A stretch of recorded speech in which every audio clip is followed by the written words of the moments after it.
আসসালামু আলাইকুম। ইটিএস এর পক্ষ থেকে আপনাদের সবাইকে স্বাগতম। আজকে আমরা শিখব কিভাবে একটা কম্পিউটারে আইপি বসাতে হয়। সো যারা আইপি বসাতে জানেন না তাদের জন্য এই ভিডিওটি। সো দেরি না করে চলুন মূল ভিডিওতে। এখানে আমরা ইন্টারনেট অ্যাক্সেস এখানে যাব, ওপেন নেটওয়ার্ক অ্যান্ড ইন্টারনেট সেটিংসে যাব, দেন ইথারনেট, চেঞ্জ অ্যাডাপ্টার অপশনস, দেন আমরা ইথারনেট ইথারনেটে ক্লিক করে সিলেক্ট করে নিব, দেন রাইট বাটনে ক্লিক করে প্রপার্টিজ। এখানে আমরা ইন্টারনেট প্রোটোকল ভার্সন, যেহেতু আমাদের এটা হচ্ছে আইপি ভার্সন 4 আমরা ইউজ করতেছি, সো আমাদের আইপি ভার্সন 4টাকে আপনি সিলেক্ট করে নেবেন। দেন প্রপার্টিজে গেলে এইখানে আপনি নর্মালি এটাতে থাকবে হচ্ছে আপনার অবটেইন আইপি অ্যাড্রেস। এইটা যখন থাকবে তখন এটাতে হচ্ছে আমরা ডিএসসিপি যেটাকে বলে, যদি আমাদের রাউটার থেকে কোনো একটা কানেকশন এনে পিসিতে দিয়ে দিই তাহলে আমরা অবটেইন আইপি অ্যাড্রেস, এই যে obtain and IP address automatically আরেকটা অবটেইন, এটা দিয়ে ওকে দিয়ে দিলেই আপনার ডিএনএসটা পেয়ে যাবে।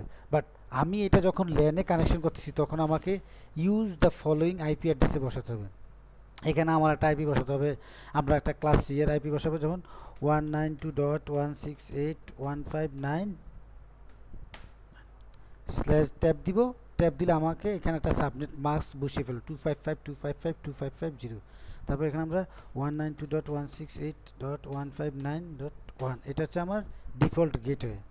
তারপর আমরা দেবো use the following DNS server address, এখানে একটা ডিএনএস দিতে হবে। তো আমরা এখানে আসলে গুগলের একটা ডিএনএস দিয়ে দিব 8888। ট্যাব দিয়ে এখানে আমরা দিব 88, তার দেন দিব 44।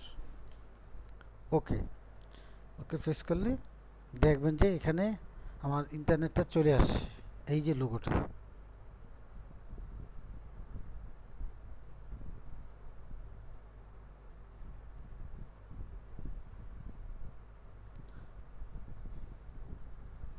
আমরা একটু ডিজেবল করে নিব, অনেক সময় একটু প্রবলেম হয়, ডিজেবল করে ইনেবল করে দেব।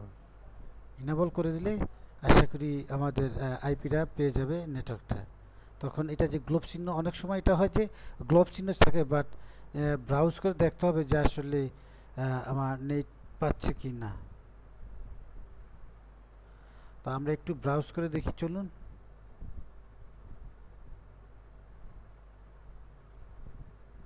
দেখি আমরা কোনো একটা পেজে গিয়ে ঢুকে দেখি এটা ব্রাউজ করা যায় কি না।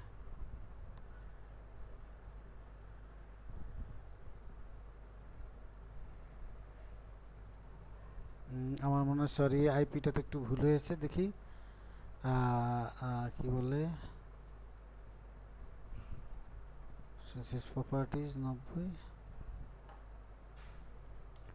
দেন